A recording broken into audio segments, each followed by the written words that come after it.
trabajo de ellas. Espero que aprendas mucho. Bueno, en esta ocasión presentamos problema 1 con resolución por componentes. El problema dice así, es el mismo que hemos estado viendo en los otros métodos y dice: los tirantes del cable AB y AD sostienen al poste AC, sabiendo que la tensión en AB y AD es de 120 libras y 40 libras respectivamente. Determine, en esta ocasión va a ser por el método de componentes, la resultante y dirección de la fuerza. Bueno, continuamos con nuestro paso número 1, que es colocar los datos. En él vamos a colocar la tensión TAB de 120 libras, la tensión TAD de 40 libras, la distancia BC, la distancia CD de 6 pies. Bueno, también la altura, que es de 10 pies, y nos piden la resultante y la dirección de la resultante. Nuestro paso número 2 pues es como los casos anteriores, las fórmulas y el diagrama de cuerpo libre. Colocamos para esta ocasión la función tangente, que es la que vamos a usar, seno, y la función coseno. Y el triángulo de referencia, en el que pues aquí están los catetos adyacentes o opuestos según el ángulo que vayas a utilizar, según sea beta o zeta. De los lados, o teorema de Pitágoras, para poder calcular la resultante. También otra cosa importante que vamos a ocupar en esta parte es nuestro diagrama de cuerpo libre, en el que, como en los casos anteriores, colocamos los ángulos auxiliares, que son los que voy a determinar con la función tangente. 10 entre 8, 10 entre 6, que es lo que voy a hacer enseguida.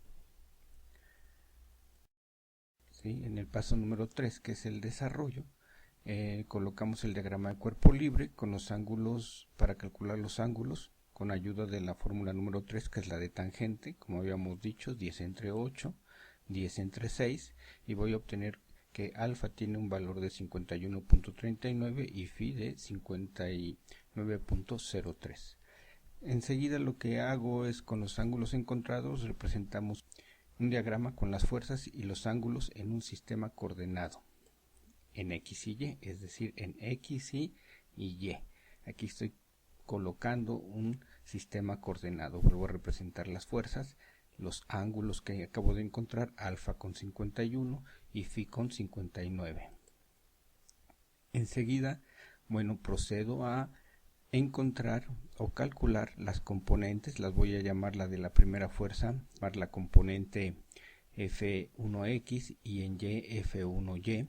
En rojo está la componente que va a estar en el eje X. Aquí está mi fuerza, la he aislado para que sea más fácil visualizar lo que vamos a hacer. ¿Sí? Entonces colocamos o vamos a calcular la componente. En este caso es muy importante ver que la dirección es negativo. Si yo prolongo la fuerza hacia acá, voy a ver que con respecto al origen avancé hacia el lado izquierdo, por lo tanto es negativa.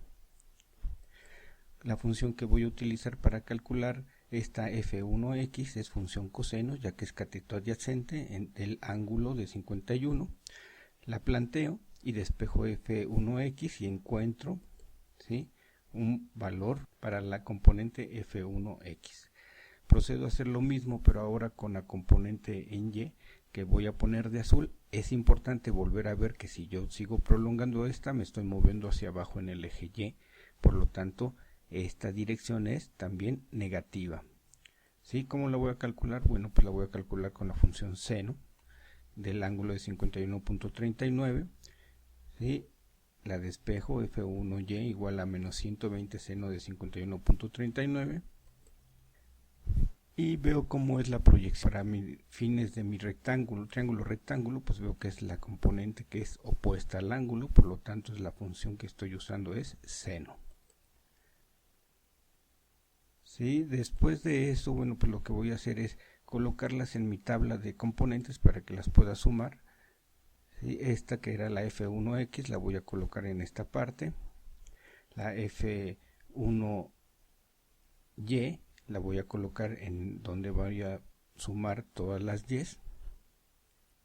Y enseguida hacer lo mismo pero con la otra fuerza, que era la de 40 libras. La aíslo para poderla ver más fácilmente, y el ángulo que voy a utilizar ahora es de 59.03 grados. Ahora observo que si yo prolongo esta flecha hacia acá, ahora me voy a mover hacia el eje positivo o hacia la derecha. Por lo tanto, entonces otra vez la función que voy a ocupar es coseno. Vean, aquí ya es positiva esta fuerza, y le pongo F2X, que es la que estoy encontrando. Para el eje de las y, aquí si la prolongo veo que me muevo hacia abajo, entonces esta es negativa, y la función que voy a utilizar es cateto opuesto, que es función seno. Por lo tanto, esta es negativa. Aquí estoy poniendo menos. En mi tabla otra vez las vuelvo a colocar, cada una respectivamente en X y en Y. Y bueno, finalmente sumamos las componentes que acabamos de encontrar para obtener la resultante. Tenía yo la componente de F1 en X, F2 en X, F1 en Y y F2 en Y. Veo que estas eran negativas, y que esta era positiva, que es la que va para acá, y la otra que va hacia abajo, que es negativa. La sumo y encuentro la componente de la resultante en X, que en este caso es negativa. La sumo también las de Y y encuentro la componente en Y, que también es negativa. Finalmente, para encontrar el valor de la resultante,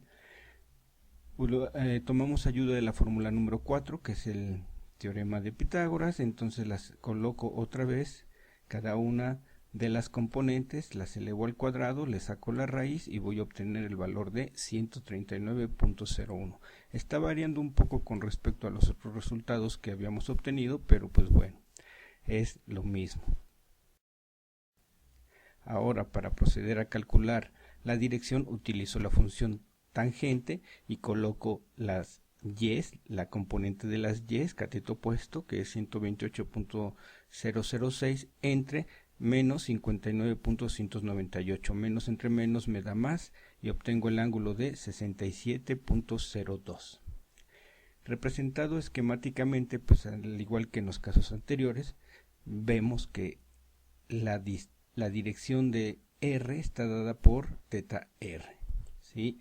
Y que habíamos encontrado que la componente en el eje X era negativa, por lo tanto va hacia la izquierda y tiene un valor de 54.298 libras. Al igual, entonces ahora habíamos encontrado la componente en Y, que era negativa, entonces va hacia abajo y vale 128.06 libras.